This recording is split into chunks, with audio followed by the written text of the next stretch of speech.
Welcome guys. প্রথমে কড়াই 3 পারা তেল দিয়েছিলাম, দিয়ে এবার এই মাছগুলোকে নুন হলুদ ধুয়ে ভালো করে ধুয়ে নিয়ে নুন হলুদ দিয়ে ম্যারিনেট করে রেখেছিলাম। এবং মাছগুলোকে পিসগুলোকে ভাজবো, তারপর লাজা মুড়ো ভাজবো। এটা অনেকটাই মাছ, তা আমি আগে পিসগুলো ভেজে নিয়েছিলাম, নিয়ে তারপর আমি লাজা মুড়োগুলো ভাজবো। আর এটা হচ্ছে ইলিশ মাছ, আর ইলিশ মাছে তো তেল বেরোয়, সেই জন্য আর তেল দিতে লাগবে না, এই তেলেতেই হয়ে যাবে। যা তেল বেরোয় এই তেলেতেই আমার সব মাছ ভাজা হয়ে যাবে। এবার হালকা করে ভেজে নেবো, খুব বেশি আমি লাল লাল করে ভাজবো না, যেহেতু এটা ইলিশ মাছ, এর স্বাদ নষ্ট হয়ে যায় বেশি লাল লাল ভাজলে। তাই আমি হালকা করে সব ভেজে নেবো, ভেজে নিয়ে তুলে নেবো। তা মানে এপিট একটু ভালো করে ভাজতে হবে, তা বলে এমন নয় যে খরা হয়ে যাবে, সেটাও নয়, আবার একদম কাঁচা থাকবে সেটাও না। এই দেখুন এইভাবে সব ভেজে নিলাম। এইবার আমি কড়াতে আবার দিয়ে দিচ্ছি লাজা মুড়োগুলো, সেগুলো হবে।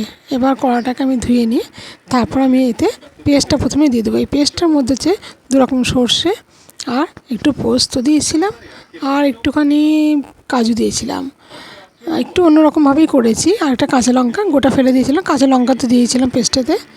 দিয়ে এবার মশলা ধোয়া জলটাও দিয়ে দিলাম, আর এতে জল কিছু দেবো না। এবার তেল আমি যেহেতু আগে থাকতে দিইনি, পরে দেবো এই কারণেই, যেহেতু এটা ইলিশ মাছ, সেই জন্য আমি পরে তেলটা দিলে এই স্বাদটাও দ্বিগুণ হয়। তো আমি তেলটা ওই জন্য পরে দিলাম। আর এটা ইলিশ মাছ ভাজারই তেল দিয়ে দিলাম, দিয়ে এটাকে একটু নাড়াচাড়া করে নেবো, নিয়ে ফুটতে হবে।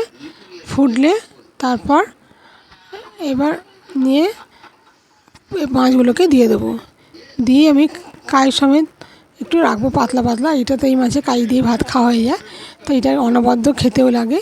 পারলে এরকমভাবে আপনারা ট্রাই করে দেখুন, অসাধারণ খেতে লাগে। কেমন লাগলো রেসিপিটা? যদি ভালো লেগে থাকে আমার চ্যানেলটাকে সাবস্ক্রাইব করবেন, আর পাশে থাকবেন, লাইক কমেন্ট করতে ভুলবেন না। এই ছিল আজকের রেসিপি, আশা করি আপনাদের খুব ভালো লাগলো। তা এটা একদমই লাইট রান্না, খুবই ভালো রান্না।